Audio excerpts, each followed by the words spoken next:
शहर की रफ्तार में राजीव सीईओ अपनी लग्जरी कार में बैठे एक डील की फाइल देख रहे थे। उनके लिए समय का मतलब सिर्फ पैसा था। तभी अचानक उनकी धड़कनें रुकने लगी। एक तेज दर्द ने उन्हें जकड़ लिया। कार का दरवाज़ा खोलकर वह बाहर गिरे, लेकिन किसी ने ध्यान नहीं दिया। चमकती गाड़ियों की भीड़ उन्हें एक रुकावट समझकर किनारे से गुजरती रही। वहीं पास में मुन्नी बैठी थी, जिसके हाथ अनाज की धूल से सने थे।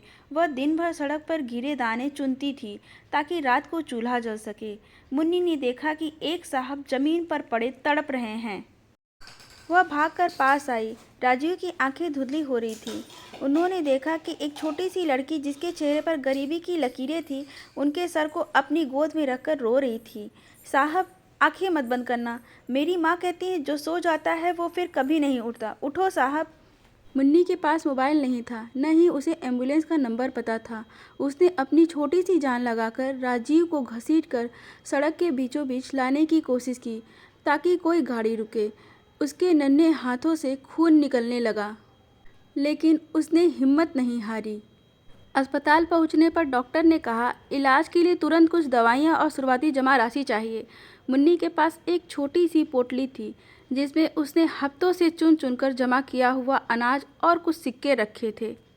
उसने वो पोटली डॉक्टर के सामने रख दी और हाथ जोड़कर बोली, डॉक्टर बाबू, ये ले लो, इसमें बहुत ताकत है। मैंने एक एक दाना मेहनत से चुना है। साहब को बचा लो, इनके घर वाले इनका इंतज़ार कर रहे होंगे। जब राजीव को होश आया तो उनके पास फूलों का गुलदस्ता नहीं, बल्कि वही अनाज की खाली पोटली रखी थी।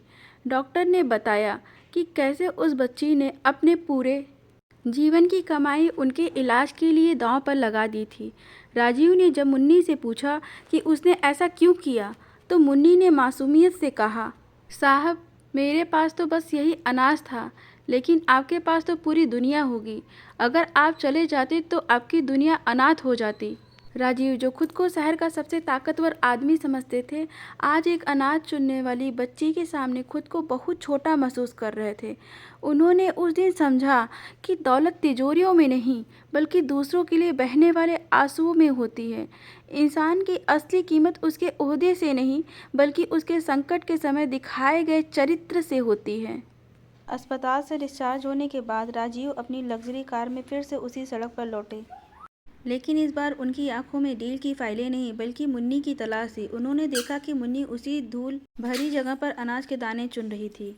राजीव अपनी महंगी कार से नीचे उतरे और उसके पास जाकर घुटनों के बल बैठ गए।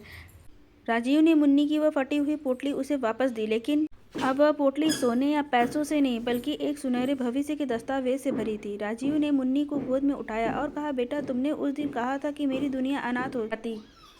आज से मैं यह पक्का करूंगा कि तुम्हारी जैसी मासूमियत और तुम्हारी जैसी दुनिया कभी अनाथ ना हो।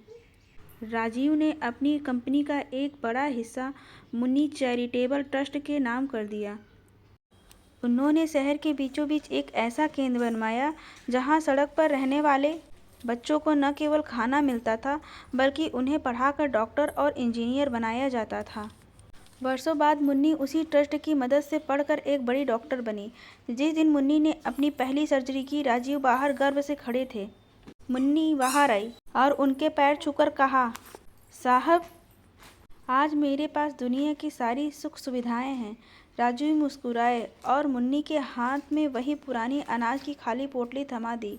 उन्होंने धीरे से कहा, बेटा, असली दौलत इस मुकुट में नहीं, बल्कि उस नीयत में है जिसने एक अजनबी की जान बचाने के लिए अपना सब कुछ दांव पर लगा दिया था। कहानी की सीख, सच्चा सीईओ या लीडर वह नहीं जो केवल अपनी कंपनी चलाता है, बल्कि वह है जो दूसरों की जिंदगी में मूल्य जोड़ता है।